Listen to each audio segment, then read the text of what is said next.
Titus, son of Gerald. Tywin, son of Titus. Tyrion, son of Aerys? Aerys?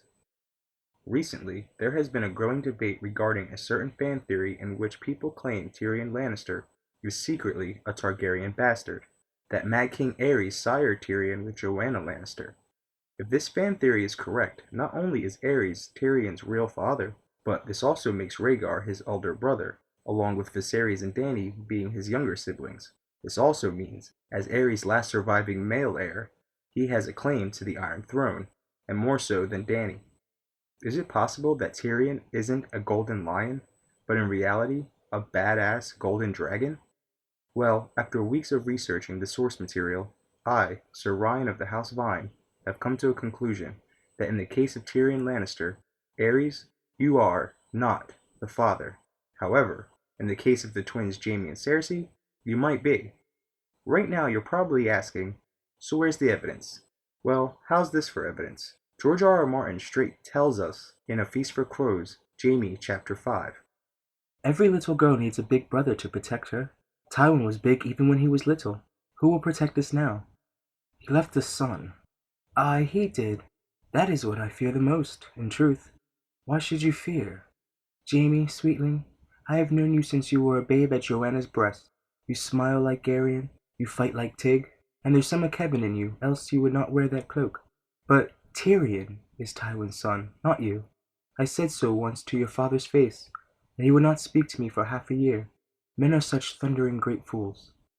When Jenna says to Jaime that Tyrion is his father's son and that he is not, at first we assume she means this figuratively. But in a later chapter of Jaime's, when he is inside his room at Riverrun, Jenna's words start to hold more value. Near the end of Jaime 7, he has a dream in which he sees a silent sister, and at first thinks it's Cersei. The silent sister pulls down her hood and reveals that she is not Cersei. I am not your sister, Jaime. Have you forgotten me? Will you forget your own Lord Father, too? I wonder if you ever knew him, truly. When Jaime looks upon the silent sister's face, he sees that this woman has green eyes and golden hair. Who are you? Jaime asks her, but the only answer she gives, the question is, who are you? Jaime believes himself to be in a dream, but when the silent sister tells him to look at his hands, Jaime notices that he has only one. In my dreams, I always have two hands. To make things clear, Jaime is, in fact, asleep and dreaming. Him having the one hand seems to represent reality, or truth. Okay, so what truth would that be? The truth being that Jaime and his sister Cersei are the real Targaryen bastards, not Tyrion. So maybe Jenna wasn't speaking figuratively. Now, although these two chapters do point us in the right direction, I'm not going to claim that this is the evidence that proves the Targaryen bastard question.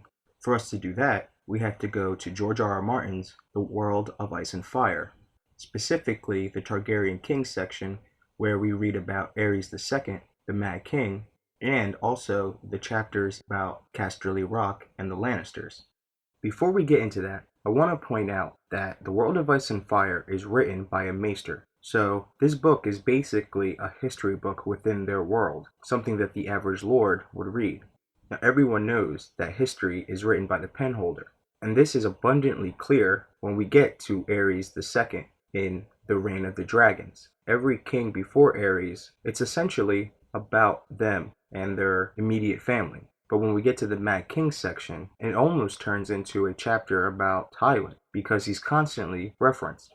And all the source material that Yandel gets from Aerys comes from Maester Pycelle. And we know that Pycelle has always been loyal to Lannister. One of the things that I really like about The World of Ice and Fire is that we get a better look of certain events and their timelines. What I don't like is Martin's constant ruse listing events out of order to confuse us. Aerys Targaryen, the second of his name, was 18 when he ascended the Iron Throne, and this was in 262 AC. We are told that Aerys and Tywin had known each other since childhood. As a boy, Tywin Lannister had served as a royal page at King's Landing. He and Prince Aerys, together with a younger page, the prince's cousin Steffon Baratheon of Storm's End, had become inseparable. During the War of the Nine Penny Kings, the three friends had fought together, Tywin as a new made knight, and Steffan and Prince Aerys as squires. When Prince Aerys won his spurs at 16, Aerys asked his friend Tywin to be the one that knights him, and he thought of it as an honor. Now Tywin proved himself as a commander when he put down the uprising of his father's most powerful vassals, the Tarbecks and the Rains. So by the time of the War of the Ninepenny Kings, Tywin is pretty much lord in everything but name. If we are to believe what Maester Yandel says is true, then Tywin and Aerys were pretty much best friends. When it comes to answering such questions as what really happened at Summerhall, who's Jon Snow's mother, who are the three heads of the dragon, the reader shouldn't only look at the text. We also have to think from a writer's perspective. In the early reign of Aerys, it said that he had much ambition, and he aspired to be referred to as Aerys the Good or Aerys the Great. Now, this is when Yandel, or technically Martin, hits us with a bunch of dates. When Rickard visited King's Landing in 264 AC, an interest in the north had waken up inside of Aerys, and that Aerys wanted to build a wall bigger than the one that's in the north.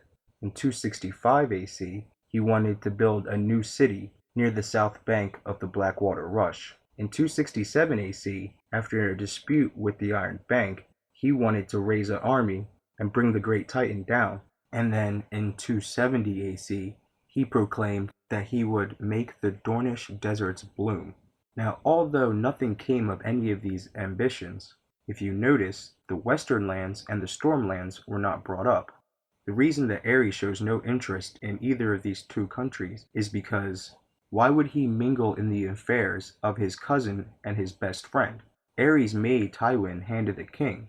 They say it's the first thing that he did after his coronation. And Steffan Baratheon is Aerys' first cousin and Lord Paramount of the Stormlands.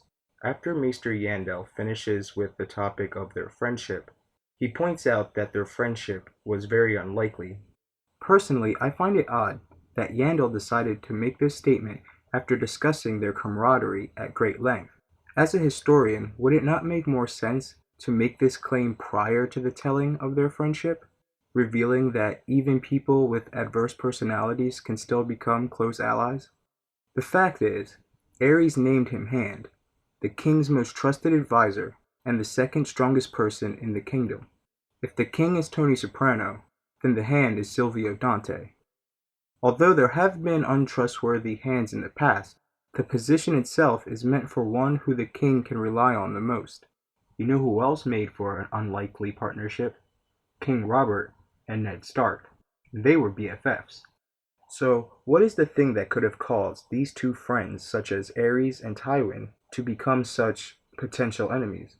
Well, there's only one thing that I could think of that could ever come between two best friends, and that is a woman. And the woman in this case being Joanna Lannister. We'll talk about her, the birth of the twins, and the birth of Tyrion in part 2.